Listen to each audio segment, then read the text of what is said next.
Bonsoir à tous les bobineurs et les babineurs! Bonsoir! Bienvenue dans notre nouveau studio. C'est chez nous, ça. C'est chez nous, vous? ça. Ben oui, c'est chez nous. Ouais. Merci d'être là. Merci à Zach. Merci. On va faire les présentations officielles dans quelques instants.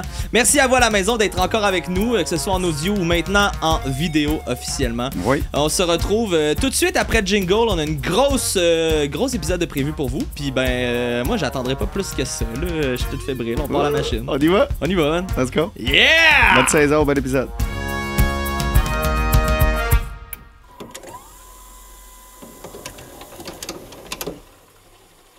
C'est un sommelier et un amateur de films. Si t'es chez vous, ben on peut pogner dans le trafic. Laissons-nous aller par leur passion addictive. Oh, c'est qui? C'est quoi? Le balado de Bob et David. Pour qui? Pourquoi? Buveur de l'ail au cinéphile. Bibbidi bap boum boum, bobini babine. Bobini babine.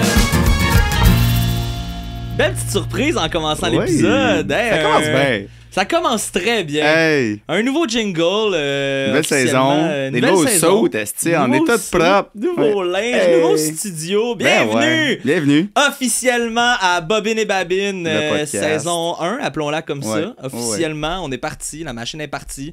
Fait que, écoutez, où est-ce qu'on passe ça? Premièrement, nouveau jingle, nouvelle saison. On va vous parler de films, on va vous parler de vin. Mais avant tout, on veut vous parler un peu de nous autres, de notre processus face à tout ce qui est nouveau ici. Oui. Bon, alors le jingle composé spécialement pour Bobine et Babine par Simon Boris, Merci, Simon. chanteur principal de Ben Amenouda, un groupe de musique dont on peut retrouver déjà des vidéos sur internet, un album très prochainement. Spotify, tout est là. Allez voir ça, le vidéoclip, écoute, c'est moi qui l'ai réalisé. On a réalisé L'homme aux deux multiples clips talents, officiellement. Un clip à Menouda, puis un autre clip d'une vieille épopée ensemble. Sinon, aujourd'hui à la technique, qu'est-ce qu'on a, Babine, à la technique? On a Monsieur Zach. Sup guys? Yeah! Comment tu vas, Zach? Hey, Il moi, va super. ça va super bien aujourd'hui. Yes. Tellement content d'être là avec vous autres. Ça va être une saison de feu. Officiellement, Avec là... des animateurs de feu. Ah, On merci, espère. merci. Je Vous voudrais allez bien te... rencontrer. On peut pas demander mieux. Ben non, on peut pas. Je voudrais bien te montrer officiellement à la caméra, mais là, on est rendu, oui, avec 3 caméras, mais Ben oui. une pas pour Zach. Je suis bien désolé, mon petit chum. Ben ouais. Ah, c'est pas grave, ça vaut pas la peine. Ah non, ça vaut la peine. Ça vaut la peine, Ben oui, croyez-moi, mais non. mesdames, Tout ça bien, vaut tout la son peine. beau ticket en plus, là. Non? Ah, y a pas juste nous qui est bien habillés, là, je veux Ben dire. oui. Non, La mais technique aussi, là. c'est Vous ça. êtes beau, vous êtes beau. Merci, merci. Sinon, premièrement, Cool. merci Babine pour l'aide apportée vers ce Ben, beau studio. Merci, Bobine, de nous recevoir dans le studio de ton toit. De mon chez nous. De Pas de. ton Ben chez- ouais, de ton ok, toit. de mon moi, là, une petite Ouais. création personnelle Ah faite ouais. avec l'aide de ma copine, avec l'aide de vous autres les chums, avec l'aide de Simon aussi qui est venu nous aider dans tout ça.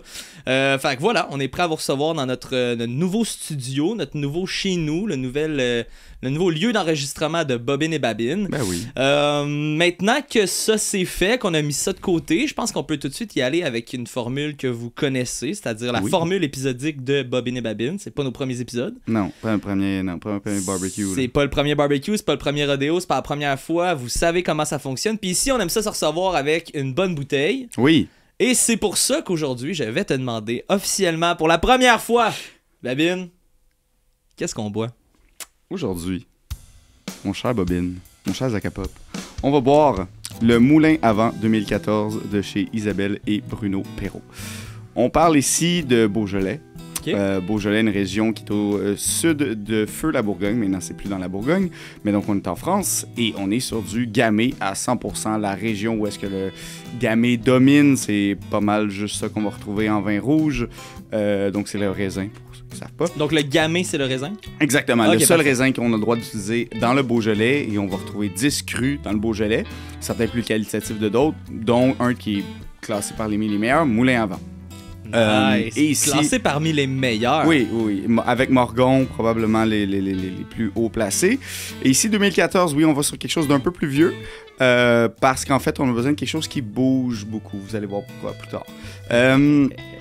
Et c'est ça. En fait, là, on est sur quelque chose qui a vraiment évolué. C'est un rouge léger, très facile à boire, un peu trop facile à boire. On y va? On va goûter à ça? On y va, man, on part à la machine. Écoutez, aujourd'hui, on a, comme certains disent, un classique. Un classique du cinéma. Puis là, j'ai hâte de voir cette fameuse bouteille. Pardonnez-moi, on est toujours dans l'apprentissage de notre setup. Je vais devoir remonter mon stand à micro qui se baisse un peu durant cette production. Alors, on verse le verre. Est-ce qu'on l'a carafé dans ce cas-ci, mon cher Babine, carafé. avant? Parce qu'en fait, on va ouvrir le principe. Pourquoi à Bobine et Babine, est-ce que la bouteille est déjà ouverte? C'est j'ai un micro dans la face. C'est un peu difficile d'ouvrir une bouteille de vin, je vous cacherai pas. J'ai été cheap un peu sur celle-là. Oui, donc, j'ai un micro dans la face. C'est vraiment pas facile de l'ouvrir. Et si la bouteille est bouchonnée, qu'est-ce qu'on fait? On a des cons. Des vrais caves à Bobine et Babine. Puis on n'est pas des caves à Bobine et Babine. On essaie de pas l'être. On essaye bien fort. Des fois, on l'est, mais on essaye. Puis, c'est pas quelque chose qui va arriver. Et des fois, il y a besoin de carafe. C'est quand même 2014, un 29 ans, presque 10. Et ici, on veut en fait que ça goûte plus. C'est quelque chose que je vais faire souvent avec les vins. Okay. Quand je trouve que c'est un peu gêné, donc ça sent et ça goûte pas grand-chose à l'ouverture. C'est pour ça qu'on sent un vin, on remue le vin dans le verre et on ressent le vin si ça sent plus que le premier nez. Là, ça peut être intéressant de le carafer parce que clairement, on a quelque chose qui évolue devant nous. C'est ce qui s'est passé il y a 20 minutes quand j'ai ouvert cette bouteille. Et je crois que c'est quelque chose qui va bouger énormément. Donc, je l'ai seulement carafé une fois. Je l'ai passé en carafe, je l'ai remis en bouteille. C'est parce que le vin n'a pas besoin de rester en carafe. La majorité des vins n'ont pas besoin de rester en carafe. C'est généralement, quand ça reste en carafe, c'est parce qu'il y a un problème avec le vin et il ne sent et ne goûte rien. Okay. C'est pas généralement des vins qui sont comme prêts à boire ou qui sont dans une bonne phase qu'on va les laisser dans une carafe. Donc voilà, je vais vous distribuer les verres. Je fais une manœuvre un peu dangereuse pour donner notre verre à notre Je vais t'aider, là. On va remettre ça ici, au sol. Alors donc, messieurs, le premier santé. chin officiel, santé. Écoute, Zach, on va essayer, là, on est dans le plan. On essaie bien direct. fort. Oui, monsieur. Un autre petit ici. Bonne saison à toi, mon cher santé, Babine. Gars. Santé, mon chum, merci beaucoup. Donc, on va aller sentir. Oh, fruits. C'est un vrai gros raisin, là. Il sent fort, là. C'est très puissant. Au nez, c'est très aromatique. Normalement, de fruits rouges, il est un peu frais. Ce qui est bien parce qu'il fait incroyablement chaud. Ouais. Donc, ça va se réchauffer. C'est quoi le truc, vite de même, là? Est-ce qu'on refroidit du rouge au préalable? Est-ce qu'on refroidit toujours le blanc? Puis tout ça, qu'est-ce qu'on fait avec tout ça, là? Le rouge tablette, déjà là, c'est non. C'est un mythe. C'est pas vrai. Du rouge, on parle en moyenne entre 12 et maximum, et ça, c'est des occasions très rares, 18 degrés Celsius. À la bouteille. Évidemment, c'est pas tout le monde qui a quelque chose pour tester. Moi, je dirais que 20 à 30 minutes au frigo, ça va le faire. Avant l'ouverture. C'est ça. Si vous avez un cellier qui gardait généralement entre 12 et 14 degrés Celsius, évidemment, c'est la température de service idéale pour la majorité des rouges. Les blancs, ça va dépendre toujours de ce que vous avez, c'est clair. Il y a toujours de l'aide qui peut, sur Internet ou quoi que ce soit, pour certains vins qui vont vous dire en fait à quelle température le servir. Des blancs, on parle pas de frigo non plus. C'est pas à 4 degrés qu'on sert ça, peut-être plus entre 8 et 11. Ça peut aller jusqu'à 12-13 pour les plus vieux puis les plus gourmands de ces vins-là. En fait, le fait que ça soit plus froid, on va ressentir plus l'acidité. Et les tanins, le fait que c'est corsé, la puissance, on va le moins le sentir. C'est pas vraiment un problème ici que ça soit très chaud, parce que dans tous les cas, ce n'est pas très chaud, mais si ce l'était, parce qu'il n'y a pas vraiment de tanins dans un gamay. La majorité des gamay n'ont aucun tanin même. On peut même dire que ça fait très jus de fruits. Il y a vraiment un look jus de fruits. Là, quand tu prends le temps de le regarder, il est très opaque. Exactement. C'est un vin qui n'a pas été filtré, qui n'a pas été collé. Parce que, par exemple, ça sert pas à grand-chose, à part le collage va enlever en fait les sédiments qui restent dans le vin. Les sédiments? Oui, en fait, la partie solide. Même après la filtration, qu'on enlève la partie solide qui reste après presser les raisins, il va rester quand même un peu de ça. Le collage, on peut le faire avec des blancs d'œufs, littéralement. Et on peut les mettre sur le dessus, ça va coller et ça va se ramasser au bas de la cuve. Et on va juste extraire le vin et pas le bas de la cuve. Et ici, ça n'a pas été fait, en fait. Parce que le collage et la filtration vont clarifier le vin. Donc, plus les vins qu'on voit à la SAQ, qu'on voit un peu partout. Mais en termes de vous allez perdre un peu l'esprit du vin quand ça arrive. D'où, c'est ça, on sait déjà, Bobine et Babine, vin nature, c'est ce qu'on essaye de faire le plus souvent. Et donc, de faire du moins, d'en présenter. Et donc, c'est pour ça, en fait, on parle d'Isabelle et Bruno Perrault qui font du vin nature depuis 2002, donc déjà, ça fait assez longtemps. Si je ne m'abuse, cette cuvée n'est plus disponible. moulin à vent. Par contre, vous pourrez retrouver le petit poquelin à la SAQ de Isabelle et Bruno Perrault, qui est un petit gamay de soif qui peut très bien faire l'affaire, selon moi. Sinon, des moulins à vent, vous allez en trouver à la SAQ. Il n'y a pas de problème. C'est très facile à trouver. Idéalement, si vous êtes capable, peut-être avec un peu d'âge et évidemment du nature. On recommande toujours du nature ici à Bobine et Babine. Exactement. C'est une petite spécialité de nous là, pour vous faire découvrir des choses, pour vous faire découvrir du bon vin. Celui-là, il a un très bon goût. Il reste un peu comme un très bon whisky. Il va vraiment rester plus bas qu'en gorge, le l'œsophage, puis ça descend. C'est vraiment là que je le sens plus, ce vin-là. Donc, il y a de l'alcool. C'est de l'alcool. Ben non, il y a de l'alcool. Fair enough. Oui, en effet.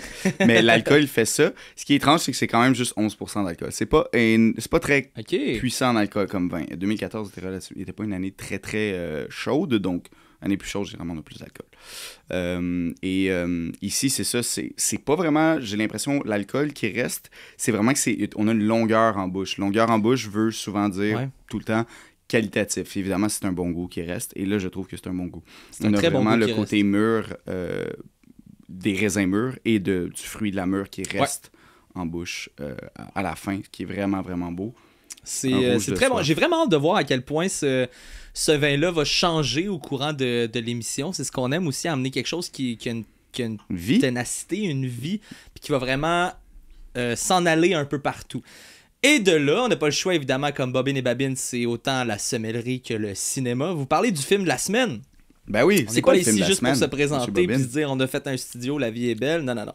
Cette semaine, on a écouté John Carpenter's The Thing. The Thing. C'est quelque chose. 82. Oui, c'est quelque chose. 82. Vite de même, critique à chaud. T'en as pensé quoi? J'ai trouvé que c'est un film qui a relativement... il a moyennement vieilli, mais en même temps, est-ce que je peux excuser ça? Non, parce que je pense que même du temps, il y a des choses qui se faisaient qui étaient déjà mieux. Par contre, il y a des trucs qui m'ont impressionné, même surtout pour le temps, en fait. Justement, à se remettre. Parce qu'il faut toujours, en regardant des vieux films, surtout des films qui ont 41 ans comme ça, faut se remettre dans le temps. Et au niveau de tout ce qu'ils ont fait derrière la caméra, c'est absolument magnifique. Définitivement. Il y a beaucoup, beaucoup de choses à applaudir à propos de ce film. Monsieur Ennio Morricone, rest in peace, qui a fait la magnifique musique. Ça, c'est du génie. Oui. Pardonnez-moi, je t'écoute, puis je suis complètement à 100% devant toi et en accord avec toi. Oui. Je vais lâcher ça de petites secondes, parce que là, mon stand à micro, là, il arrête pas de descendre. Ça me gosse un peu, on y arrive pas. Moi, il y a la main, puis on se replace ça pour le prochain épisode. À la bonne franquette. C'est notre show, on s'arrange ça comme on veut. Fait que... Toi, qu'est-ce que t'en as pensé, Monsieur Bobine? Ce que j'en ai pensé... Moi, Écoute, la première fois que j'ai vu ce show-là, ce film-là, c'est cet été. Avec toi, en salle, ce qui est une expérience. Non, c'est la deuxième fois. Est-ce que tu te rappelles la première fois? Ok, c'était la deuxième fois. La première fois, je l'ai toffé 5 minutes. On avait un peu trop abusé de bonnes substances et je me suis endormi assez rapidement. Ouais. Tu avais apprécié énormément. Puis là, moi, je me suis rendu au point où... il fallait que je le réécoute. Ok, excuse, je pensais que t'allais. On va spoiler ce film en entièreté. On s'en va partout avec ça. Là. On spoil au bout. Mais évidemment, appréciation rapide. Première écoute, incroyable, c'est un délice. Vraiment superbe. Deuxième écoute, j'ai été pris de court sur bien des choses. Fait que ça m'amène vers un espèce de... Oh, tabarouette, on a un beau petit Zachary in the Wild qui vient faire son régisseur, qui vient nous ajuster le stand de micro. Pour ceux qui nous écoutent en audio, ne vous en faites pas, je vais me réajuster ça. Fait que c'est ça. J'en suis au fait que c'était bien. Il y a des choses à dire de très très bien. Il y a des choses à dire qui effectivement ont mal vieilli. Il y a des choses à dire sur pas mal tous les aspects. Puis c'est ça aussi, c'est que le film change à chaque fois qu'on l'écoute, comme un peu la chose. Et fait que écoute, on va rentrer dans les détails, on va rentrer un peu dans tout ça. Petit synopsis rapide, là, on parle d'un groupe de scientifiques qui sont en Alaska, en Antarctique si je ne m'abuse. En Antarctique. Puis, voilà, ils sont pris de court par un chien qui arrive tout simplement vers leur campement, avec les Norvégiens. Ouais, avec les Norvégiens, exact. Puis que là, ce chien-là infiltre la base petit à petit, shit's going down, puis tout le monde meurt parce que la chose est une bébête extraterrestre qui va se morpher selon la personne qu'elle attaque. Ouais, exactement. Overall, on est là. c'est quelque chose de spécial. On va parler des choses qu'on aime avant tout, parce qu'on aime ça, mettre de l'avant ce qui est bon dans un film, puis ce qui mérite d'être vu puis dit. On ne peut pas passer à côté des effets visuels. Non. Ce film-là, par contre, pour Mon ça, Dieu, non. je pense qu'il n'y a rien encore aujourd'hui qui l'égale à ces points-là. Rob Bottin, félicitations. C'est lui qui a fait les effets. Vraiment, vraiment. Félicitations pour Magnifique. lui. Puis, tu sais, ça se combat littéralement en même temps que... Ce film-là était en même temps en salle que E.T. Fait que déjà là, on est là. Il y a Star Wars qui est arrivé un peu avant aussi. Fait que, tu sais, tout ce qui est practical, ce que les gens connaissent, que les gens ont déjà vu, c'est quelque chose. Tout est beau, mon beau Zach Pop. Tu vas y arriver, mon chum. Yes, sir. Level. On pourra couper son montage. Je m'en sac. Malade. Fait que c'est ça, tout ce qui est practical, c'est vraiment génial avec les personnes, du moins les films contre lesquels ils se battaient, entre guillemets.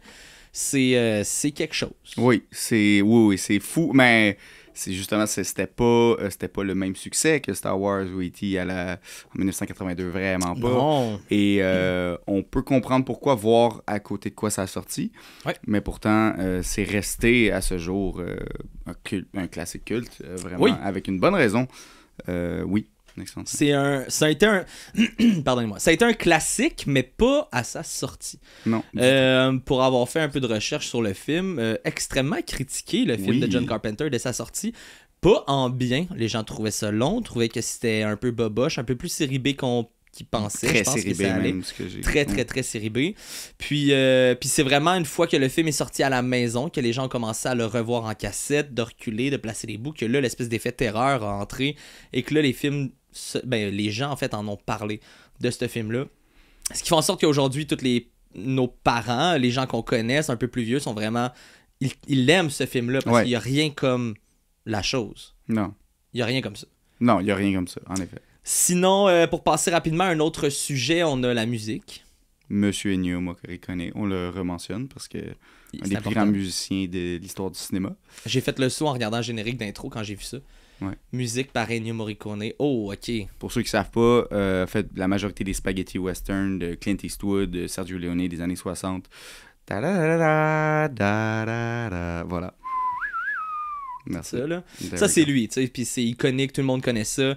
Mais là, de le voir se plonger dans le style horreur, Ah ouais. c'était quelque chose. Et réussir. Et réussir, parce que c'est vraiment un des éléments qui te reste le plus en toi une fois que le film est terminé. Oui. C'est la musique. C'est ça, exactement. Ben, c'est ça. On peut parler des points forts du film. Déjà là, la musique et tout l'aspect sonore du film est majoritairement incroyable. Ouais. Je pense que c'est le bon mot pour le décrire. C'est absolument fantastique. Ils ont réussi à faire un travail magnifique de où placer la musique. Les crescendos de musique sont vraiment, vraiment beaux. Puis Comme même- la chose est un élément aussi extraterrestre, dis-moi un être Exactement. extraterrestre, t'as vraiment cet aspect de musique-là, là, un peu à la Close Encounters qu'on avait dans notre premier épisode de notre première saison, où est-ce que c'est très un peu thérémine, un peu électronique. Ouais.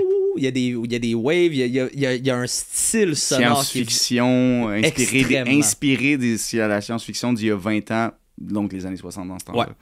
Ce qui est vraiment intéressant. Même on parle du premier plan avec un vaisseau spatial qui passe comme ça, qui fait très Star Wars avec la planète. Ouais. Et pourtant, c'est un plan qui est volé de la version, d'une autre version du film. qu'on C'est-tu parlera vrai? tantôt. Ouais. Ben, qui est volé, c'est un nod, en fait, si vous me permettez l'anglicisme, ok, au ok. film original. Un petit hommage au film original, parce C'est que ça. moi je le savais pas, mais c'est un remake. C'est un remake de The Thing from Another World. Ben là, je saute un peu aux fun facts, mais c'en est un. On s'en fout, c'est notre show, on fait ce qu'on veut. C'est ça. Un film d'enfance de M. John Carpenter, The Thing from Another World de 1951. Ok, puis ça, il s'est tiré d'un novel, de ce que j'ai cru comprendre. Ce Novel que étant j'ai cru comprendre. une nouvelle, ouais, un livre. ouais, Là. un livre, ouais. Fait que ça a quand même traversé plusieurs médiums avant de se rendre vers ce médium-là. Il y a même eu une suite / prequel sortie en Ouais. 2011. Que tout le monde se fout, apparemment. Que tout le Qu'on monde n'a se pas fout, vu. apparemment. Faut Non, mais disclosure. je l'ai pas vu pour certaines raisons, puis on y reviendra plus tard dans les trucs qu'on a moins aimés. Ouais. Justement, je pense que ça va avoir sa place dans cet élément-là. Mhm. Donc, on a parlé de la musique, on a parlé des effets spéciaux. Un truc par rapport à la musique, pour ceux qui ne le savent pas, John Carpenter, autant que c'est un excellent réalisateur de films, entre guillemets, série B, mais fait pour tout le monde. C'est un compositeur de musique. Mhm. C'est lui qui a écrit la chanson thème du film Halloween. C'est lui qui a réalisé le premier Halloween aussi, là, quasiment comme un projet d'école. Là, c'était... Oui, moi, c'était... Bon, c'est C'est mon encore slap. un de tes Ouais. films préférés. C'est vraiment quelque chose. Puis sa musique, son style. Fait que j'ai été surpris au départ en regardant encore une fois le générique, me rendre compte que c'était Ennio Morricone. Je me suis dit, ah ouais, ok, John Carpenter a pas fait de la musique là-dessus, mais en même temps, Il est allé chercher il est allé chercher le Ennio maestro, là. Morricone. Ouais, là. ouais, c'est ça. Tu peux pas, comme on dit en anglais, doesn't get any better than this. Non, T'as c'est John ça, ça Williams va ou Ennio Morricone, là. être- Ouais, puis il travaillait sur E.T., fait que Exact. tu pouvais pas. Exactement. Ouais. Travail d'acting, comment t'as trouvé ça? Mix bag, Ok. disons. Ouais, un mélange parce que j'ai aimé un peu Kurt Russell qui était comme au pic de sa carrière, qui faisait le action hero un peu, et je l'achetais, son action Ouais. hero. Est-ce que je peux dire que c'était fantastique comme c'était une performance of all time? Absolument pas, mais je veux dire, je l'achetais quand même son personnage parce que le film, on va en parler plus tard dans les points négatifs, mais c'est over the top un peu. Ouais. Ça se veut comme ça, surréaliste, tout ça, c'est bon. Et après, t'as des acteurs comme j'ai un blanc sur son nom, mais celui qui fait Windows, qui a une fameuse scène où est-ce qu'il passe out et que c'est atroce, n'importe C'est quel. atroce. On l'a reculé, là. Oh, On l'a reculé c'est- comme si c'était un VHS dans notre sol, on a 12 ans, puis qu'on rit, puis on l'a reculé Ouais. parce que c'est ça n'a pas sa terrible. place, ça brise le film, là, clairement, Exactement. ça. C'est vraiment horrible. Ça nous sort du film, ça nous a fait rire pas dans un moment Non. où est-ce qu'il fallait rire, vraiment pas. Non. Dans cette scène-là, c'est vraiment pas un moment où est-ce qu'il faut rire. Et t'as d'autres acteurs comme que j'ai beaucoup aimé, comme Knowles, qui écoute Stevie Wonder en faisant des rollerblades, qui était vraiment intéressant, génial. qui ajoutait un peu d'autres personnalités Ouais. un peu plus colorful, un peu plus colorées, pardon, au film. Et Blair aussi, que j'ai trouvé que sa performance était probablement la meilleure, la plus réaliste. Blair, pour ceux qui ne s'en souviennent pas, dont moi, là, ça fait un petit moment déjà qu'on a écouté le film, mais les noms, j'ai toujours la difficulté avec ça, c'est le docteur. C'est le docteur C'est ce qui que se je me disais. finit par se faire enfermer. Ouais. Il y a quelque chose vers la fin, on dirait que c'est. Je suis pas d'accord vraiment avec ce qu'ils font avec le Ouais, personnage, mais pas avec son acting. C'est pas l'acting le problème, Bien dit. c'est l'écriture. Toi, qu'est-ce que t'as pensé de Euh, l'acting? L'acting, écoute, encore une fois, moi aussi, c'est un sac mélange d'émotions, des Mhm. fois surette, des fois un peu sucré. Fait que, tu sais, je me retrouve avec Kurt Russell qui, pour vrai, un incroyable acteur. Il n'y a pas grand-chose Ouais. qu'il a fait où j'ai pas aimé. Je suis curieux de Ouais. voir quelques films qu'il a fait. Très Euh, aimable comme acteur. C'est un des seuls acteurs qui a commencé sa carrière, extrêmement jeune. Je pense que c'est dû de 5 à 6 ans. Et qui encore aujourd'hui tourne.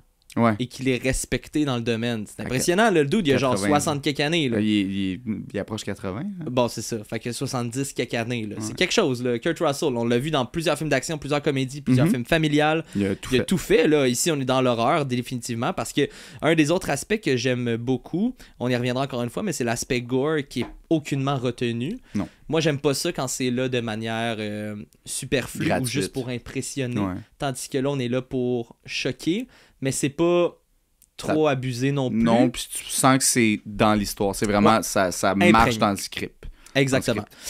Sinon, niveau acting, je te dirais que donc mon premier, ma palme d'or, si je peux dire ça comme ça, pour ce film-là, ce serait Kurt Russell. Deuxième meilleur acteur, le chien.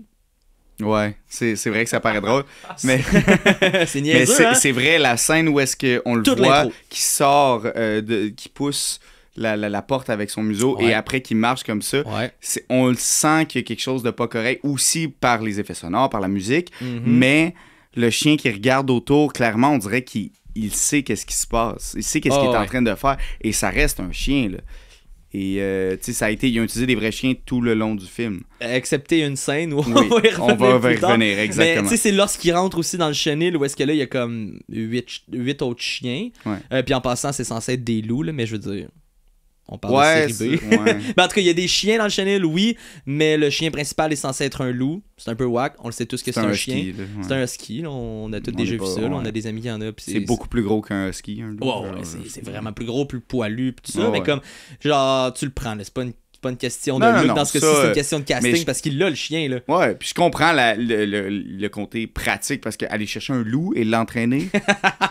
Bonne chance, Hey, Mr. bonne Guy. Genre, chance. voyons donc. Bonne chance. là, tu sais. Non, me tente ça se fait pas. Fait que, non, pour ça, effectivement, tu sais, il y a des faces quasiment que j'allais dire le loup, que le chien fait qui parle en tant que personnage.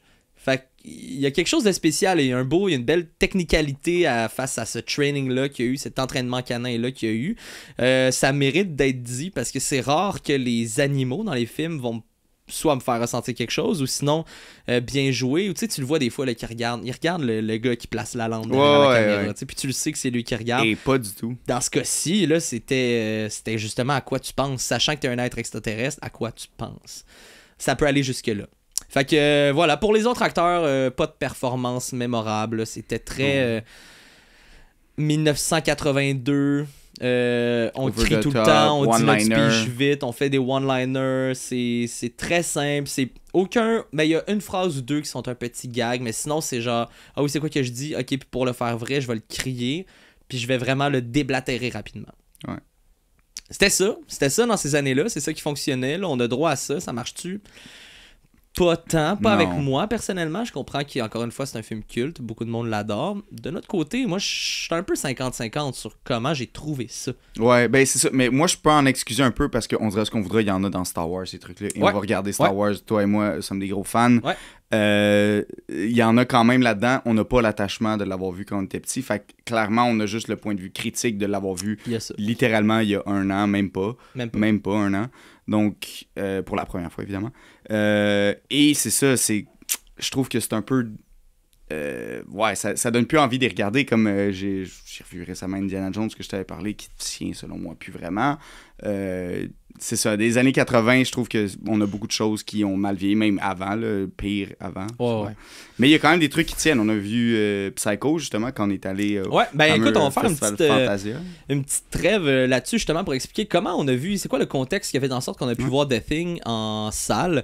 Babine et moi, cet été, il y avait un festival de l'horreur présenté à la Cinémathèque québécoise. Ils m'ont même pas invité. Même pas pensé, non. C'est vrai que... Sorry, man. Le Death Stare qu'on a eu de Zacapa. Le Death Stare. Bon, ok, c'est vrai, on t'a pas invité. Là. On a pensé évidemment faire ça pour. On a pensé faire ça pour le podcast, justement, parce qu'on savait qu'on reviendrait dans le coin octobre. On voulait faire un petit spécial vers l'horreur. Mais en même temps, on t'a pas invité parce que c'était juste des films d'horreur présentés en salle. Puis moi, j'haïs ça. Et voilà. On avait une raison là, quand même de pas dire hey Zach, viens voir. On n'a jamais parlé de ça. Je pense qu'on a oublié de l'inviter pareil. Là, C'était juste pour faire sentir.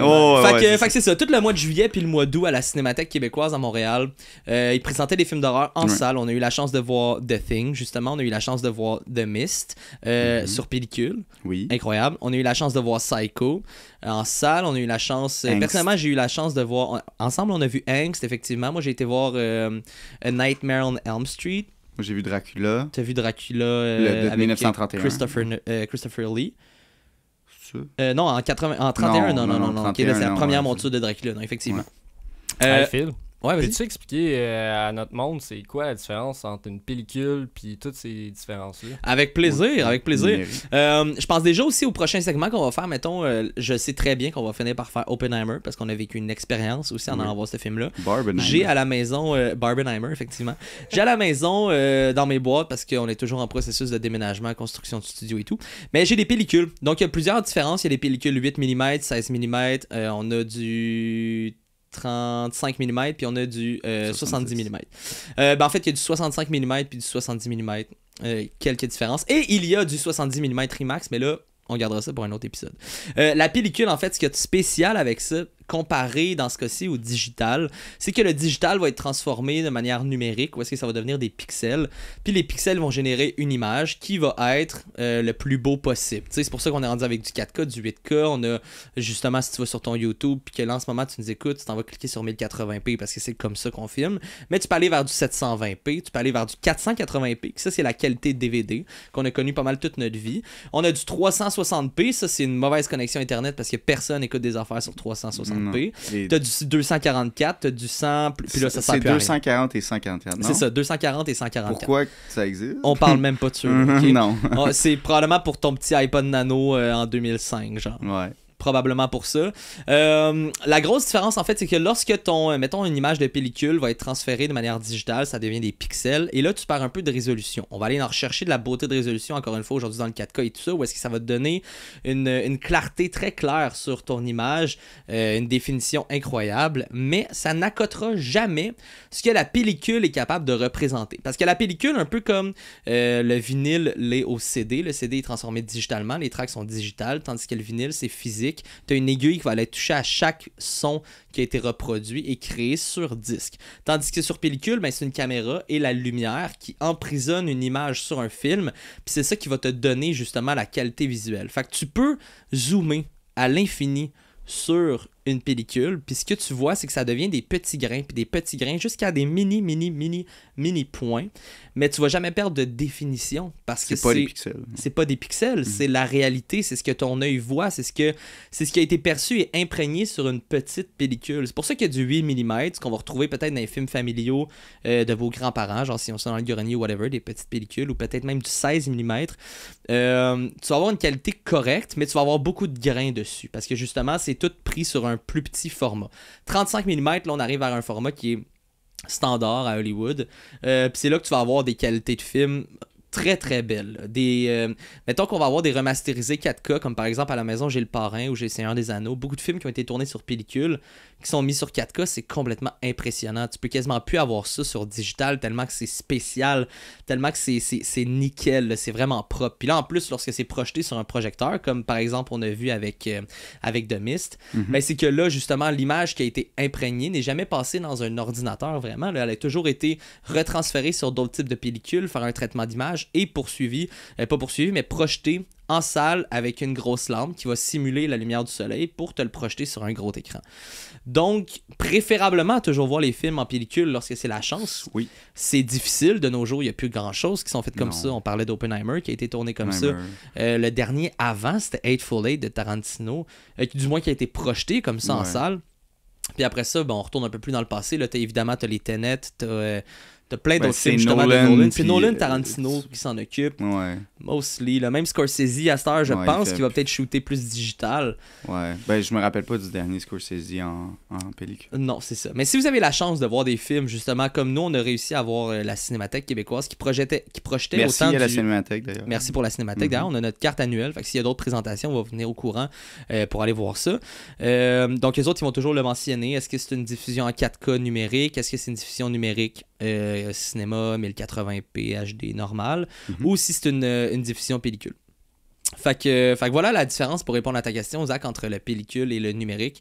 C'est vraiment ça. C'est un aspect photographique qui est plus réel, plus tangible, puis que tu vas pouvoir venir pas étirer, mais zoomer à l'infini, tandis que le digital, ben, il va être compressé d'une façon ou d'une autre, même s'il est pas extrêmement, mais pas tant que ça compressé, parce que là on va avoir un 4K superbe. Tu zoomes, à un moment donné, tu vas finir par voir des pixels, des petits carrés, c'est sûr. Fait que, ben, ce film-là, il a été tourné en pellicule, The Thing, en 82. C'était ce que c'était. Nous, on a eu la chance de voir la version remasterisée 4K. Est-ce que ça vaut la peine? Franchement, non. Non. C'est pas un gros travail qui a été fait. Là. Si vous voulez le voir à la maison, je pense pas que... Louez-le en HD ou sortez même votre DVD. Tu sais, je pense qu'il look très bien encore. Peut-être un peu trop de black là, en termes de niveau de couleur. Il y a beaucoup de scènes qui se passent dans le noir ou dans l'ombre. Ça, c'est un peu plus difficile à voir en DVD, mais somme toute, je pense que ça s'écoute très très bien. Oui. Fait que c'était pas mal ça au niveau d'acting, niveau visuel. J'ai bien aimé sur ce qui est practical, tout ce qui a été fait, ce qui est tangible, c'est vraiment impressionnant. Comme je suis là-dedans, je sais pas pour toi, moi, mon plan se péter à tête Simmer, il est plus dans ce range-là. Est-ce que c'en est le cas pour toi? Qu'est-ce que tu disais? Le plan se péter à tête Simmer. Le mien va être plus sur du practical. Si on embarque là-dedans, je serais absolument. prêt à y aller. Excuse-moi. Wow! Fait que le plan se péter à tête Simmer. En fait, dans ce cas-ci, On se place encore avec notre montage, là, on l'entend dans les oreilles, ça m'a un peu bugué, la vie est la vie. C'est la première transformation officielle. Ça m'a tellement pris de court. La face du chien qui se sépare en quatre. La face du chien qui se sépare en quatre. Ouais. Moi, Elle sort de nulle part. Elle sort de nulle part. Nulle part. T'as juste la face du chien. Là, d'un coup, ça se découpe. J'ai un souvenir très jeune, en à peu près 2001, quand Resident Evil est sorti. Puis que j'ai vu le premier film Resident Evil et qu'il y a des chiens qui ont... Puis là, je m'en suis rendu compte maintenant parce que c'était un hommage à The Thing, mais pour moi, c'était là-dedans. Des chiens qui sauvent la tête justement comme ça. Puis c'était effrayant. Je m'en rappelle encore aujourd'hui, mais ça m'a vraiment fait quelque chose. Puis là, de revoir ça là-dedans, mais de le voir pas fait à l'ordi. Ouais. Ah, c'était quelque chose. Moi, c'est ça. C'est vraiment ça. C'est un plan qui dure 6-7 secondes. Il l'étire, là. Solide. Il te fait voir le gore. T'as du sang, ça pisse, t'as le muscle. C'est quelque chose. Il y a des jets de sang, là, carrément. Des petits tentacules là, mini qui vont un peu partout. Mon Dieu, c'est spécial. Ton plan, c'est peut-être Timer, mon beau Babine? Oui, moi, en fait, j'hésitais entre exactement celui-là. OK. Et l'autre que j'ai fini par y aller, c'est évidemment aussi quelque chose qui est allé vers le côté practical effects. C'est quand Norris est sur la table et qu'ils vont pour les défibrillateurs. Et finalement, c'est ça, il se fait manger. Mais c'est en fait le plan juste après où est-ce qu'on voit sa tête se séparer de son corps avec du goût vert un peu partout. Et ce plan-là dure quoi? 4 secondes à peu près? 4-5 secondes? Quand même, il est quand même assez long. Et c'est vraiment, vraiment long. Et il te montre, il ne coupe pas. Il montre vraiment tout le long que ça sépare le prosthetic, le faux corps. C'est fou comment c'est bien fait parce que c'est la même tête qui est là juste avant. Fait que t'as pas l'impression que c'est pas une vraie tête. Non, j'ai vraiment l'impression. J'y crois dans le moment. C'est clair, si on analyse, on le voit que c'est comme une popette. Là, mais dans le moment du film, j'y ai cru que sa tête se séparait de son corps. Et ça, pour un film de 1982 qui utilise pas mal juste des practical effects, c'est rare. Extrêmement rare que j'y crois à quelque chose qui est aussi... C'est complètement fou, là. C'est grotesque. Merci, bon choix de mots. C'est vraiment, vraiment grotesque que ça se sépare comme ça. J'ai trouvé ça absolument fantastique. Et même juste le plan avant que comme le ventre s'ouvre pour manger les deux bras je me rappelle plus du nom. C'est spécial comme film. C'est vraiment spécial, mais j'ai adoré ça. Ça change tout le temps. La forme la forme, en fait, de la chose, change tout le temps parce que c'est pas nécessairement comme la première fois que la face se sépare. On voit tout plein de facettes qu'il peut avoir. Ça m'amène à reparler du vin. Ouais. Le vin, j'ai choisi quelque chose qui voulait changer. Est-ce que ça a changé avant de te resservir? Avant de m'en resservir, est-ce que ça a changé? Vite comme ça? Au nez. Au nez, oui. On est vers... pas de l'acidulé, mais... Ah ouais, on a un petit côté citron cuit, citron brûlé presque. On était vraiment fruits noirs lors de l'ouverture. Puis là, ça se rafraîchit un peu, on dirait. Là. Mais on a un léger côté sur l'élevage, donc le bois. Évidemment, c'est passé en barrique. Évidemment, c'est pas si évident, mais c'est passé dans des barriques de bois ici. Et là, on va s'en servir, on va voir qu'est-ce que ça donne. Isabelle et Bruno Perrault, moulin à vent. Oui, donc pour la petite histoire, en fait, Isabelle et Bruno Perrault sont tombés en bio.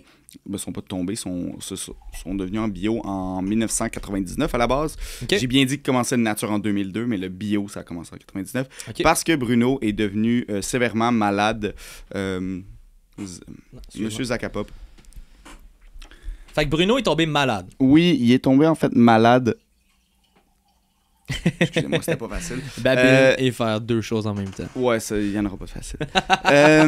Il est devenu sévèrement malade à cause probablement d'un pesticide. En fait, c'était un insecte qui traînait probablement un pesticide sur le vignoble. Ouais, et après ça, ils ont décidé de changer puis aller vers ça. Et c'est vraiment... moi, je trouve ça cool. C'est cool. Non, c'est pas tant cool qu'il soit malade. On est content qu'il soit correct.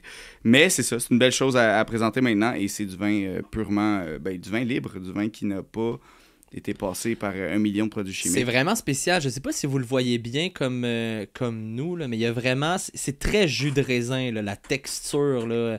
Pas genre fruité, là, mais plus... Ouais, jus de raisin bio, normal, là, où est-ce qu'il a vraiment juste été écrasé, puis c'est ce qu'on a. Mm-hmm. Mais ça goûte très bien l'alcool. Il est très bon aussi en bouche.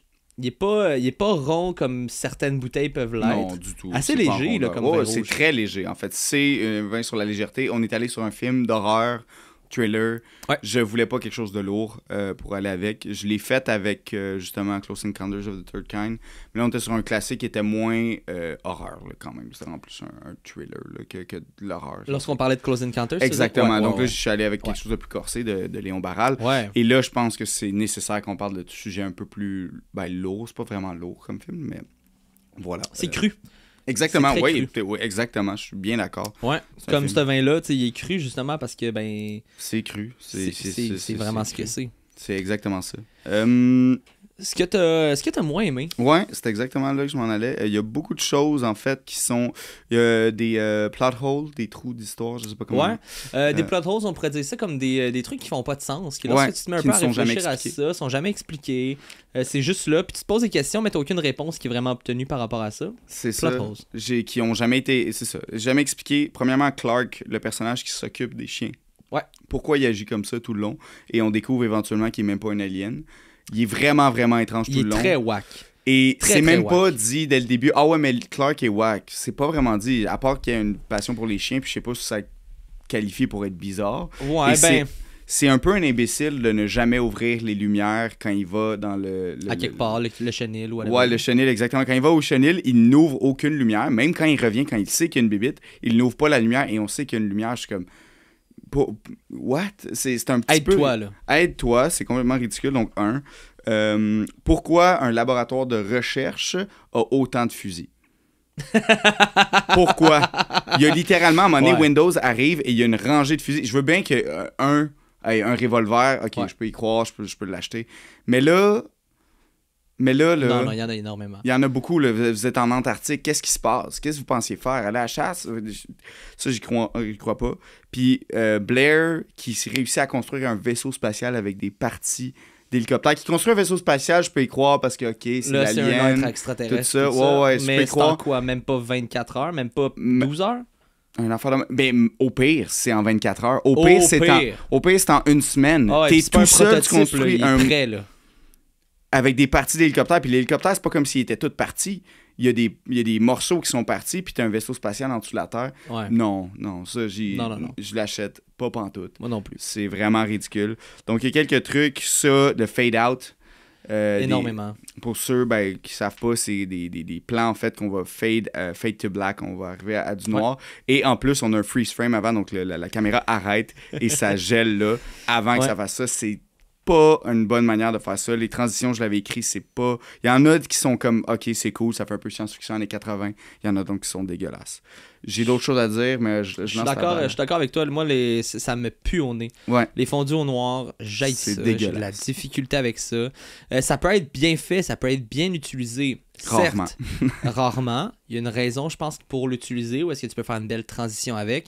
Mais là, c'est plus... Tu le ressens que c'est genre, bon, comment on fait pour passer à l'autre scène? Ouais. Qu'est-ce qu'on fait? Ok, étire-la le plus possible. Ok, là, on va commencer à voir la perche. Bon, on prend la frame juste avant. Retiens-la pendant 3 secondes. Puis là, tu vois qu'il y a comme... Il n'y a plus personne qui bouge. Le plus, ça va vraiment en noir. C'est un peu étrange. Ça sort du film. C'est parce que ça te met dans le regard du monteur. Puis tu veux pas être là. Tu veux être pris dans ce huis clos-là. Mais finalement, tu te rends compte de parce que le film est comme ça que c'est un film. Ouais. Je sais pas si tu vois un peu ce que je veux dire. Ah non, je vois exactement ce que tu veux dire. Sinon, moi aussi, faut que je reparle de Windows. Je pense que c'est le moins bon comédien de la gang. De loin. Son évanouissement est aberrant. Aberrant, c'est dégueulasse. Mais même quand il sort et il dit, quand le premier meurt, Bennings, il sort puis il fait juste dire... It's Bennings! Je l'ai noté comme une quote, un one-liner absolument corny et dégueulasse et mal livré. Ça aurait pu... Honnêtement, c'est dégueu comme écriture, mais c'est pas bon. La delivery n'est pas bonne. Tu peux avoir une écriture correcte ou pas tant bonne, mais justement, ton acteur va élever le texte un peu. Exactement. Ou est-ce que là, t'es comme, bon, ça fit, il y a une raison pourquoi tu le lances comme ça. Kurt Russell, parce qu'ils ont le même script, là. Ah ouais. On se le cachera pas, ils ont pas les mêmes dialogues, mais ils ont le même script. Puis lui, il l'a pas. Non, il l'a pas. Je sais pas c'est qui connaît dans le monde de la production, whatever, pour avoir ce rôle-là. J'ai pas fait de recherche sur ce comédien-là. Je suis comme... Parce que je m'en fous. Ouais, je m'en fous. C'est vraiment pas bon. Il y a un autre... je veux pas dire plot holes, là, mais comme... les ordinateurs là-dedans. Là. Ah oui, l'exposition qu'ils font avec ça. Les espèces de recherches qu'ils font, puis comment ils font juste rentrer 3-4 données dans l'ordi, puis l'ordi, ils font comme « Ah, ben c'est un être extraterrestre qui est capable de se morpher avec ce que tu m'as donné comme information, blablabla. » Ouais. Genre... On se rappelle que le seul jeu vidéo qui existait, c'était Pong dans le temps. Là. Genre, il n'y a pas grand-chose. Là, genre... C'était comme dans les meilleures programmations. Ouais, c'était malade dans ce temps-là. J'y crois pas. Non, j'y crois pas. J'y crois pas, ça me sort. Puis, tu sais, je sais que l'ordinateur, on est rendu loin avec ça. Aujourd'hui, c'est une grosse technologie, mais comme... Ouais, mais ça fait 41 ans, c'était vraiment pas là. Puis l'espèce d'exposition, pour eux qui, peut-être, je sais pas, peut-être, je veux pas être condescendant, mais il y a peut-être des gens, l'exposition, c'est quand on vous explique pourquoi quelque chose est fait et est dit dans un film. Ouais. C'est fait par un espèce de plan d'ordinateur que je ne crois pas, en fait, qui est surréaliste, qui est... Peut-être aujourd'hui, je pourrais y croire, puis encore. Exact. Il y a des bons films qu'il fait. Tu sais, si on parle un peu de ces années-là, puis encore une fois, on va revenir à Star Wars, on connaît très bien ce film-là. Puis il y a des expositions qui se font très bien. Je pense par exemple à la scène où, dans l'épisode 4, Obi-Wan va expliquer à Luke son passé et le passé de son père. Nous, connaissant tout ce qui s'est passé après, on l'a vu, on comprend, mais étant dans ces années-là, si tu l'as pas besoin, tu as besoin que deux personnages s'assoient puis s'expliquent, OK, tu es ici pourquoi, qu'est-ce qui se passe avec ça, puis qu'est-ce que tu vas en faire de cette information-là. Puis ben là, c'est justement, OK, on a battu la Clone Wars, on s'est battu, ton père et moi, pour le bien, il s'est passé quelque chose, ton père est plus là, puis voici ton arme, son arme en fait, que je te lègue maintenant à toi. C'est la grosse exposition, c'est juste deux personnes qui sont assises mais qui nous expliquent un train d'histoire, puis qui nous amènent ailleurs ensuite. Ouais. Dans ça, t'en as beaucoup, mais tu sais, c'est du monde qui se crie dessus, c'est du monde qui parle vite, c'est du monde qui... Oui, ok, ils comprennent pas trop ce qui se passe, mais des fois, ils font des déductions qui se peuvent comme pas, mais qui prennent pour acquis, puis qui finalement finissent par être la vérité, mais c'est tiré par les cheveux. C'est très tiré par les cheveux. C'est tiré par les cheveux. Sinon, j'ai écrit ici Weird, celui qui s'occupe des animaux, pour revenir sur ton plan que t'avais, Clark, là... Si tu ne sais pas au départ que c'est le chien, tu pourrais te poser des questions à savoir que c'est lui l'alien. Je comprends qu'il y a du monde whack, puis le point que je voulais faire avec ça, c'est que je sais pas si c'est une espèce de critique du monde de la production ou whatever, parce que puis là, il y a énormément de monde qui ont vu Tiger King, puis qui savent un peu où est-ce que je m'enligne avec ça. Mais comme... Puis c'est pas répertorié, il n'y a pas d'études scientifiques qui font ça, mais comme les gens qui s'occupent des animaux, des fois, sont whack. Je sais pas comment bien le dire pour que ça passe bien. Je sais pas si c'est un trope, une façon que le comédien a fait OK, mais je vais le jouer de même, comme ça le monde ne va pas savoir me saisir, mais moi ma vie est avec les animaux, puis eux me comprennent, tu sais. Ouais. Est-ce que je peux le donner à ça, l'excuser à ça? On dirait que mon cerveau veut faire la part des choses puis dire bon, on va y donner là. C'est un choix qu'il a fait d'être wax, mais c'est qu'il parle jamais, il est jamais là, il est tout le temps comme non, c'est pas moi, mais tout le monde est genre. Il est vide complètement d'émotion. Il n'y a pas d'émotion. Hein, ouais, mais je veux dire, est-ce que c'est un choix d'acteur ou c'est un choix du film? Parce que je pense que Carpenter, il aurait dit ça, il tentait pas qu'il joue comme ça. C'est un bon réalisateur, là. Check ce qu'il a fait avec Halloween puis tout ce qu'il a réussi à nous démontrer. Qui était avant ça, on se rappelle, c'était 78, je pense. Ouais. C'est. Donc, non, mais moi, j'ai rien pour excuser comment c'est joué et surtout comment c'est écrit. Là. Genre, je veux dire, rendu là, peut-être que c'est lui qui s'est fait de le jouer comme ça. Et non, moi, j'ai juste pas aimé l'approche. C'est une approche qui est définitive, donc ça reste un meilleur acteur que Windows parce qu'au moins, il est capable de le faire. Ouais. Il garde ça tout le long. Mais non, genre, j'ai vraiment pas aimé Non, j'ai rien aimé du personnage, puis comment il est traité dans le film.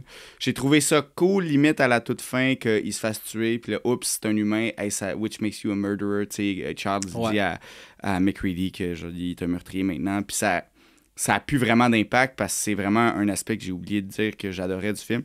L'ascendance à la folie de ces personnages-là est très lente, mais est vraiment voulue. Et ça se ressent. Tu vois de plus en plus des poches sous les yeux de McCready qui deviennent de plus en plus grosses. McCready étant Kurt Russell. Ouais, exactement. Qui deviennent de plus en plus grosses. Et ça, c'est vraiment bien fait. Donc, je peux excuser le fait que... Ben, je peux pas l'excuser. En fait, je trouve ça vraiment bon qu'il se fout un peu qu'il soit un meurtrier à ce point-là. Parce que là, rendu là, il y a plus rien à perdre. It is what it is. On va tous finir par mourir anyway. Fait c'est ça. Ok, j'ai raté ma chance. C'est ça, oui. Ça, c'est un autre truc que j'ai trouvé cool, c'est que assez tôt dans le film, pas tantôt, mais peut-être aux 2 tiers, là, au début du 3e acte, il réalise qu'il y a personne qui va sortir de là en vie. Ouais. Ça, c'est cool. Ça, c'est très cool. Puis ça nous amène vers une finale explosive. Une finale qui est satisfaisante. Satisfaisante, quand même. Shit's going down, là. De tous côtés, là.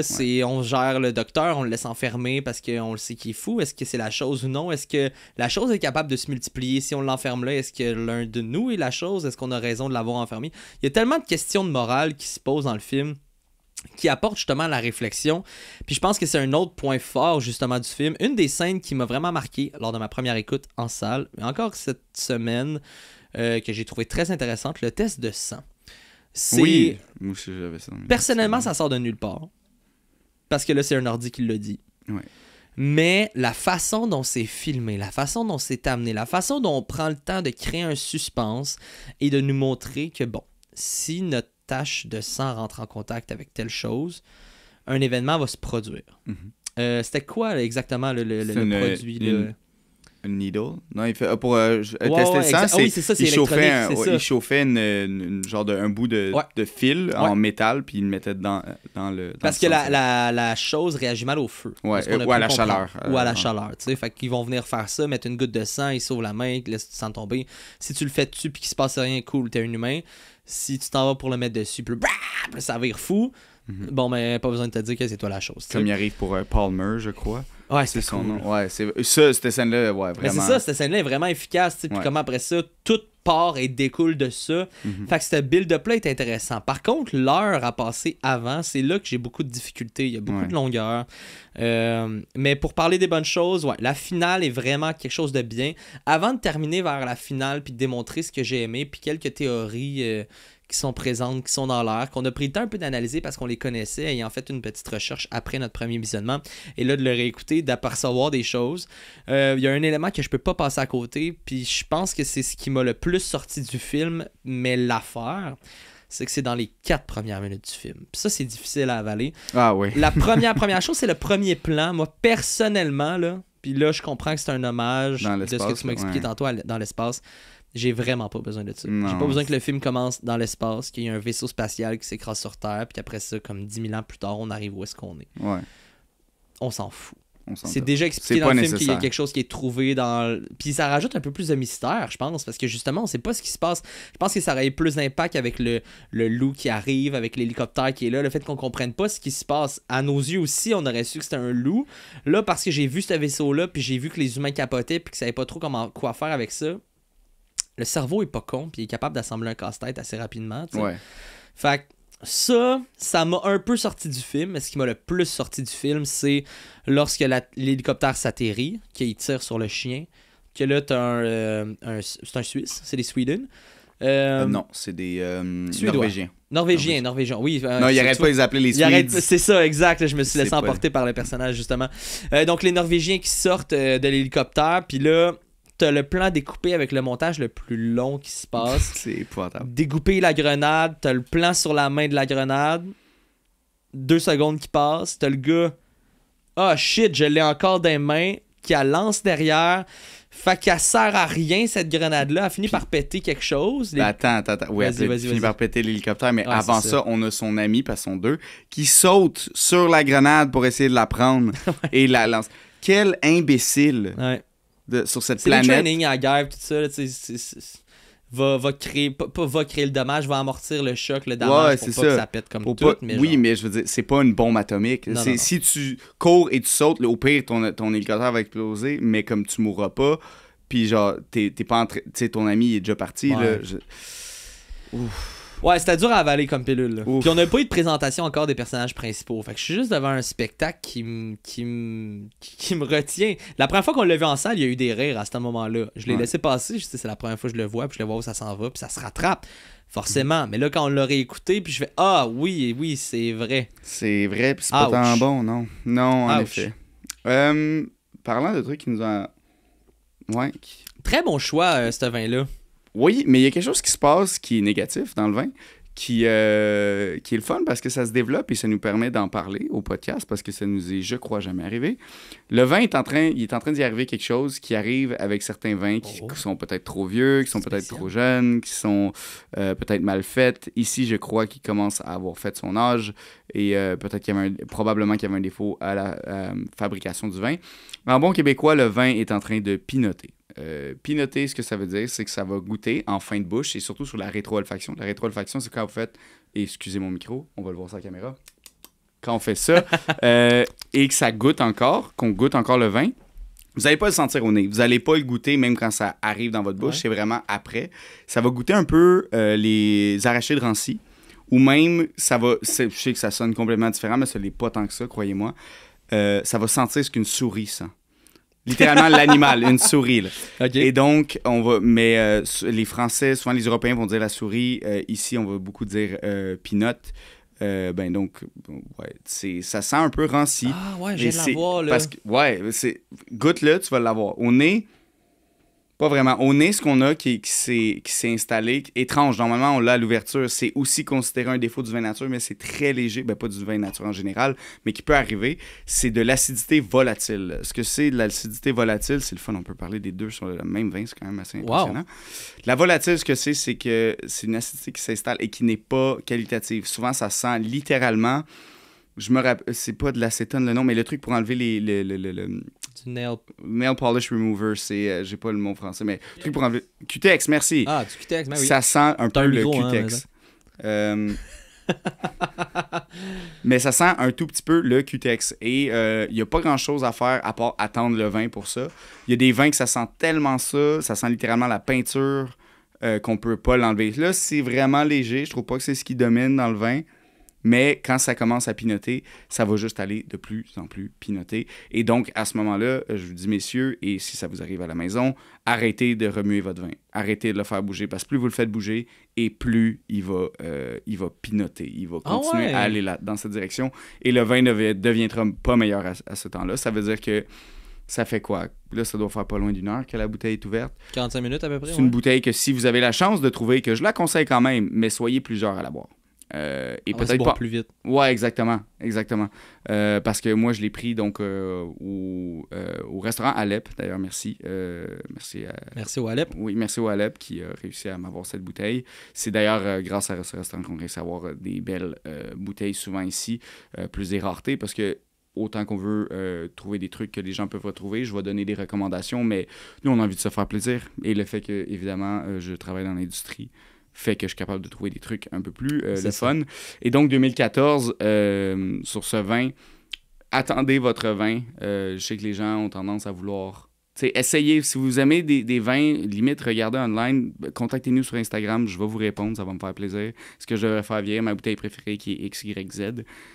Si vous êtes capable, si vous avez les moyens de le faire vieillir, n'hésitez pas. Parce que ça vaut la peine. Ça peut donner des belles choses. Du vin vieilli, c'est vraiment beau. Et ça ne veut pas nécessairement dire que votre vin va pas tous les vins vieillissent bien. Ouais. Il y a des vins vraiment après 2 ans, c'est fini. Et n'hésitez pas à vous informer, là, justement, à t'écrire. Ou, écrivez-moi, ça va me faire plaisir. Là. Ça paraît pas, mais j'aime ça parler de vin. Donc, c'est ça. Et je trouve ça le fun parce que justement, ça me fait penser un peu à la négativité qu'on a sentie, à l'amertume. Plus j'ai vu le film, moi je l'ai vu 3 fois, et à l'amertume que j'avais à la fin de la 3e fois. Contrairement aux 2 premières, ça a commencé très haut. J'ai commencé avec un film que je croyais dans les 90%, 9 sur 10, vraiment excellent.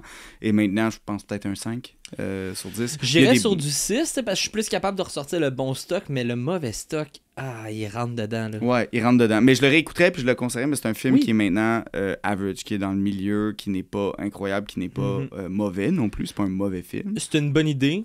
C'est une belle exécution sur beaucoup de choses. Mais le film a fait son temps. Ouais, exactement. Ben, comme beaucoup de choses, les années 80, moi, je trouve que c'est des trucs que je revois. Beaucoup de films des années 80 particulièrement que je revois maintenant. Que je suis... Non, ça passe plus. Et ben, c'est bien dommage, mais regarde, à un moment donné, les temps changent, les idéaux changent, tout ça. Bien dit. C'est clair, là, tu sais, je veux dire, juste je parlais avec une de mes amies, justement, que comme dans le cinéma, le problème de la représentation de la femme, il y en a juste pas dans ce film-là. Il y en a juste pas. Il y en a 0. Non, fait que, tu sais, elle peut pas être mauvaise, mais il y en a pas, tu sais, c'est de la représentation, donc c'est pas... Ce qui est pas si pire, honnêtement, qui m'a surpris, parlant de wokisme, aucun racisme présenté, du profilage peut-être, parce qu'on a comme le 2 classique personnages noirs. Puis c'est jamais mentionné, un peu comme dans Alien, où est-ce que c'est jamais mentionné. Ils n'ont pas fait un plat avec ça, ce qui est rare pour le temps, honnêtement. Définitivement. Puis il n'y a pas comme un gag qui est mal placé ou face à ça. Le plus gros stéréotype, c'est qu'il écoute du Stevie Wonder. Il fume du weed. Ouais, il fume du... non, à la base, c'est Palmer qui fume du pot. Ouais, c'est exact. le premier. Mais il en prend. Oui, il en prend. En même temps, je comprends effectivement ce que tu veux dire. C'est donc... On est tellement pas là-dedans, on a de la difficulté même à reconnaître, mais des fois, tu as des stéréotypes qui sont implantés depuis des années comme ça, qui sont présents, mais comme dans ce film-là, effectivement... C'est ça.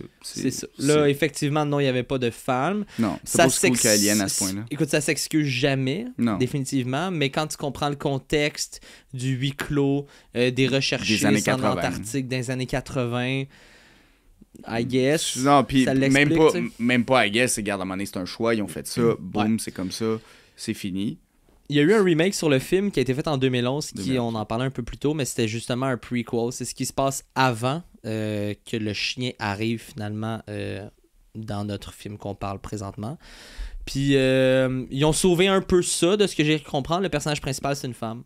Ah. Fait que... ce qu'ils savaient, ils se sont rachetés peut-être. Écoute, on l'a pas vu. La raison du pourquoi je veux pas le voir, celui-là, puis je vais revenir au vin dans quelques instants aussi, c'est parce que, évidemment, tout le monde se rappelle de John Carpenter's The Thing de par ses effets visuels, ses effets spéciaux faits à la main 100%, practical au bout, qui est magnifique. Puis ils ont décidé de refaire ça aussi dans le film de 2011. Donc ils ont décidé de retourner au practical, de vraiment faire le plus possible les choses à la main. Puis ils ont fait des premières montures du film, des premiers montages. Puis les producteurs se sont dit ça a l'air d'un vieux film. Tu pourrais me remplacer ça par des effets spéciaux, du CGI, leur faire à l'ordi. Ils voulaient pas. Ils n'ont pas eu le choix d'accepter. Le film a floppé parce que visuellement, ça paraît. Ouais. C'est des bébites. Puis tout le monde s'attendait à du practical. Ça a été un élément de vente du film. Ah, ouais. Puis là, tu te retrouves à quelque chose qui est fait à l'ordi, qui a l'air plus plastique d'autres choses. C'est un peu étrange. Moi, c'est une des raisons pourquoi je me retiens. Je veux pas l'écouter. Il y a quelque chose de magique dans cet univers-là, de tellement tangible, tellement présent. Ah, tu peux le toucher, là, genre. Oui, vraiment. Là, je pense que quand il infiltre justement la base des Norvégiens, un des premiers plans que t'as, c'est un gars, la gorge découpée bien raide, les deux poignets découpés, tout le sang qui tombe à flot, mais tout est gelé. Fait que ça a une espèce d'effet parce que tout est bleu, c'est croûté de glace, mais c'est spécial, là, c'est vraiment... Ouais, il y a un élément comme surréaliste mais qui reste en tête parce que tu le sais que c'est là puis que les acteurs peuvent le toucher vraiment là.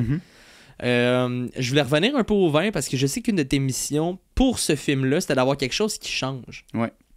Comme la chose. Ouais, c'était mon but principal parce que c'était vraiment pas un film thématiquement parlant qui était facile à aller chercher. Donc, je suis allé chercher thématiquement plus le thème de comme l'horreur. Ouais. L'horreur, c'est plus difficile à aller chercher dans du vin. Ça me dit du rouge pour le sang, haha. Évidemment, je vais genre, clairement, j'ai envie d'aller sur du rouge. Mais oui, en effet, t'allais dire que... Ça tue. Moi, perso, on en a parlé un peu dès le départ. J'ai senti un léger changement lors du premier verre. Celui-là, comme tu dis, je sais pas si c'est parce qu'il est pinoté, je sais pas si c'est parce que là, justement, il commence à retomber un peu. J'ai comme pas de gros qualificatifs à y donner face à son changement. Son goût, je l'aime beaucoup. C'est dans mes cordes énormément. Le côté fruité, le côté baie, le côté un peu acidulé qu'il m'a redonné. Mais depuis qu'il est pinoté, c'est ça devient singulier, en fait, quand ça pinote du vin. Oui, en effet, c'est ça. Ça devient sa personnalité parce que pinoter, ça va prendre le dessus sur à peu près tout. Vraiment. Comme la volatile, comme la réduction, on y reviendra dans un autre épisode. Il y a tout plein de choses qui peuvent devenir un peu la personnalité d'un vin et il y a certaines fois, ça peut être changé. D'autres fois, non. Ce rendu-là, ça vous prend quelqu'un qui sait qu'est-ce qu'il fait pour le changer ou pas. Après, moi, je trouve que ça a changé au nez, moins. En bouche, moi, je trouve que c'est passé un peu du tout au tout. Je vais refaire un test à l'instant. OK. Au niveau texture, je trouve que le vin est un petit peu plus aérien. Ce que je veux dire par là, c'est qu'il est plus léger. Littéralement, du vin, plus quand on parle de rond en bouche, gras, là, tout le monde niaise avec ça. Là. Il est rond en bouche.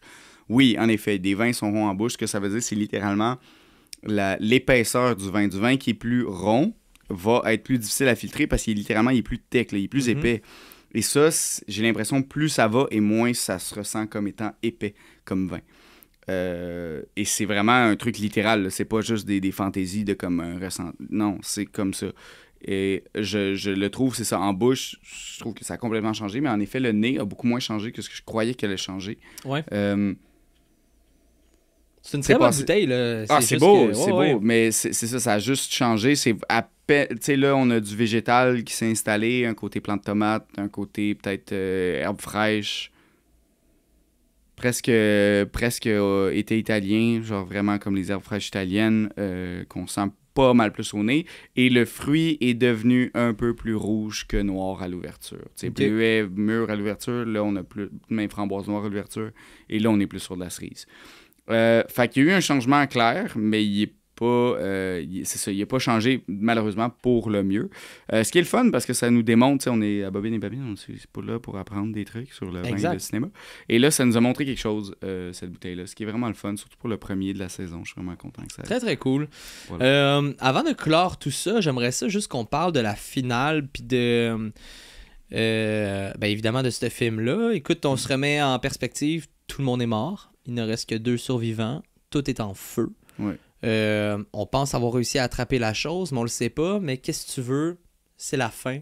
On va accepter notre sort. On va brûler ici. Personne ne va venir nous aider. C'est ce que c'est. Mm-hmm. T'as le personnage de Charles. Puis t'as le personnage de... McCready, merci beaucoup. Charles a quelques indices au courant du film qui nous indiquent... Puis là, ce que je vais en venir avec ça, je vais vous donner les indices dans quelques instants. Mais en fait, c'est que la grande question... c'est à savoir, est-ce que la chose a été éliminée? Est-ce que la chose est toujours parmi nous? Est-ce que la chose est un de nos 2 personnages restants? Mm-hmm. Ou c'est terminé complètement, puis là, on fait juste mourir en tant qu'homme? Ouais. C'est comme la grande question, parce que tout le long du film, tu te demandes justement c'est qui la chose, c'est quoi la chose, puis elle change souvent de forme, d'aspect. Il y a plusieurs indices, je pense, qui peuvent nous aider. Moi, je pense l'avoir résolu en 2 écoutes. Puis là, je dis ça de manière candide. Là. Wow, je pense avoir trouvé la réponse. Ouais. Il y a 3 indices qui me permettraient de ça. Premièrement, au début du film, on offre de l'alcool à plusieurs personnes de l'équipage. Plusieurs personnes acceptent. Une personne refuse. Charles refuse. Je pense que c'est même en background là, où ça se passe très très vite. Genre, t'en veux-tu une? Non, merci. That's it, that's all. Je vais revenir pourquoi je parle de ça. Il y a le froid, il y a la présence de buée qui est là aussi dans la pièce. À l'extérieur, on est dehors, dans l'Antarctique, tu parles, évidemment, ça fait de la buée. Ça, c'est le 2e point. Et le 3e point, c'est l'aide de la musique. Dans ce cas-ci, le grand thème d'Ennio Morricone sur la chose. Chaque fois qu'on commence à se poser des questions ou qu'on aperçoit la chose, il y a un certain thème qui se met à jouer. Ces 3 éléments-là m'ont permis de faire mon petit Sherlock Holmes et de m'acclamer. Face à ça, je pense que la chose, effectivement, est Charles. À la fin du film, est-ce qu'elle est morte? Bien évidemment, elle va brûler. Il n'y a personne qui se tue à la fin. On accepte le sort qui est là, puis on vit avec. La raison du pourquoi, c'est parce qu'évidemment, Charles prend une bière à la fin. Ce qu'il n'a jamais fait pendant le film, puis ce qu'il a refusé. En même temps, autre élément, son prénom. Charles. Les enfants ne boivent pas habituellement. Et là, il boit. Deuxièmement, tu as la buée.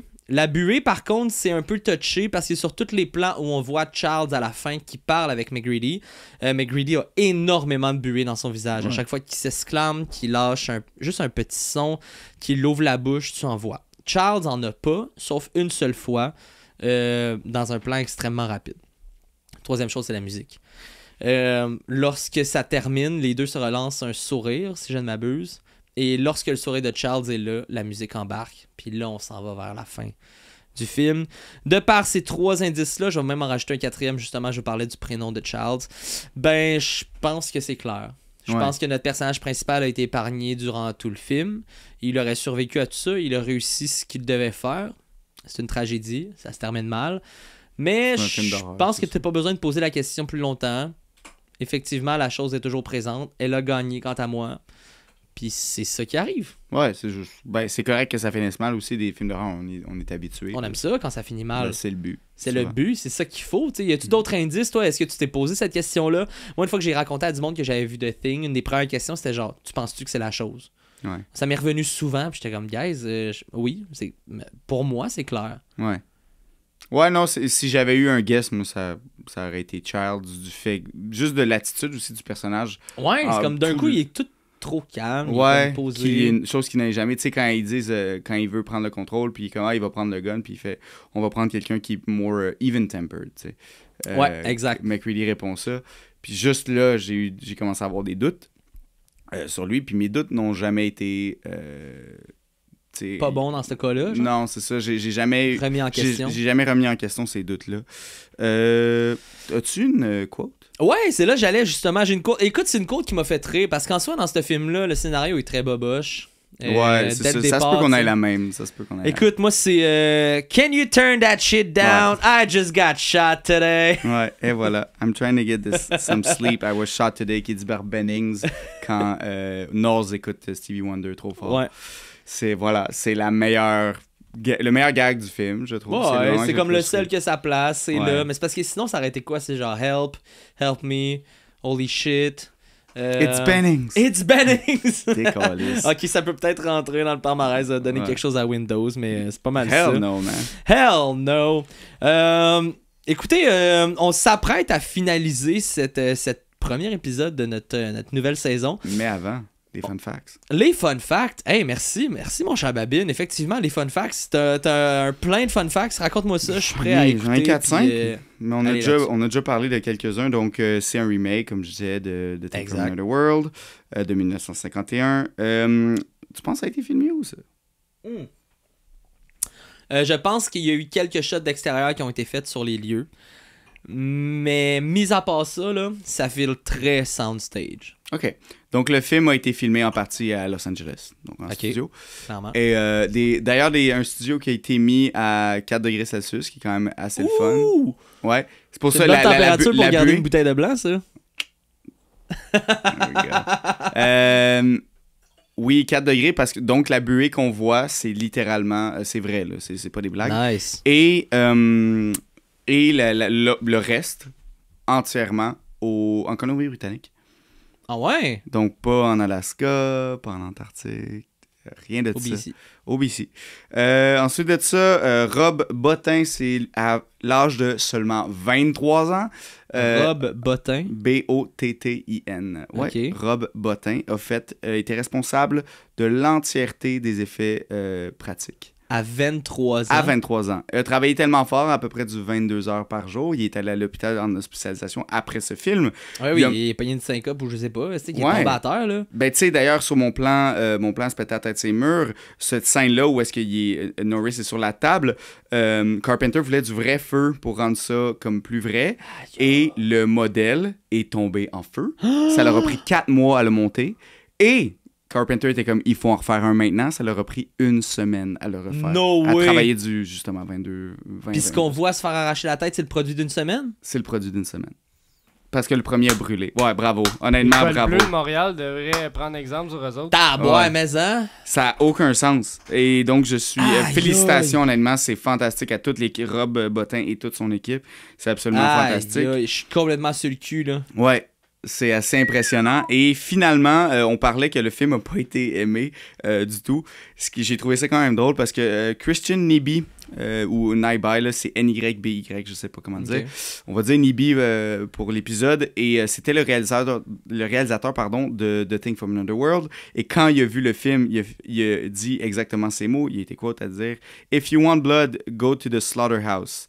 All in all, it's a terrific commercial for J.B. Scotch. J.B. Scotch, c'est le scotch que McCready boit et met au début quand il joue aux échecs. Ouais, qu'il met dans l'ordinateur. C'est ça. Pour lui, c'était juste parce que tu le vois plus qu'une fois, ce scotch-là. Ouais. Et les bouteilles en arrière, tout ça.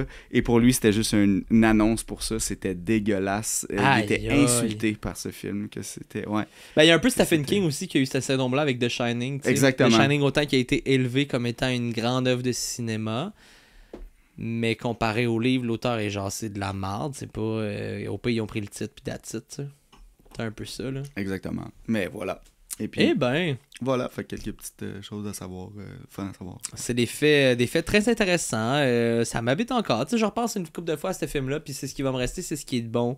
Je repense d'ailleurs à la tête de l'homme qui s'arrachait à la colonne avec les 8 pattes d'araignée, puis tu vois juste comme courir en arrière. Certains vont rire à cette scène-là. Moi, j'ai trouvé ça complètement terrifiant. Ouais, c'est terrifiant. C'est terrifiant, c'est quelque chose de spécial. Là. Une discussion en 2 hommes, puis en arrière, tu vois juste une tête humaine avec 8 pattes qui sort de ton trou ici, là, comme une araignée qui sort. C'est quelque chose. C'est trash. C'est quelque chose. Fait que, écoute, c'est ce qui conclut notre épisode sur The Thing, notre premier épisode dans notre nouveau décor, notre nouveau studio. Merci d'être venu en si grand nombre dès le départ pour commencer cette nouvelle saison. On commence en force ce mois-ci. On est dans le mois de l'horreur. Donc, les 4 premiers films seront des films considérés horreur, considérés certains des classiques dans ce monde-là, certains des trucs qu'on veut faire découvrir. Ouais. On a également des invités cette saison-ci qui vont venir nous voir. Prochain film, qu'est-ce qu'on écoute, mon cher Babine, pour le prochain épisode? On écoute un film très oscarisé l'année dernière, qu'on a adoré les deux. Spoiler alert. Yeah. All Quiet on the Western Front, un film sur la Première Guerre mondiale, un film allemand. Produit par Netflix. Fait que, allez écouter ça avant le prochain épisode. All Quiet on the Western Front. On va se retrouver avec ça dans quelques secondes si vous voulez passer au prochain épisode. Sinon, dans une semaine, lorsque l'épisode sera sorti. Donc, All Quiet on the Western Front, produit par Netflix. Ça s'en vient très prochainement. Nous autres, on se retrouve dans quelques minutes, quelques secondes. Après avoir fait record, on va se dire on a eu du fun. Merci tout le monde d'avoir été là. Faites attention Zach. À vous. Merci encore Zach pour tout ça. Passez une excellente fin de soirée, passez une excellente fin de journée. J'espère que le trafic n'a pas été si pénible que ça aujourd'hui. Ouais. Puis sinon, à la prochaine gang. À la prochaine. Ça fut Bobine et Babine. Ciao.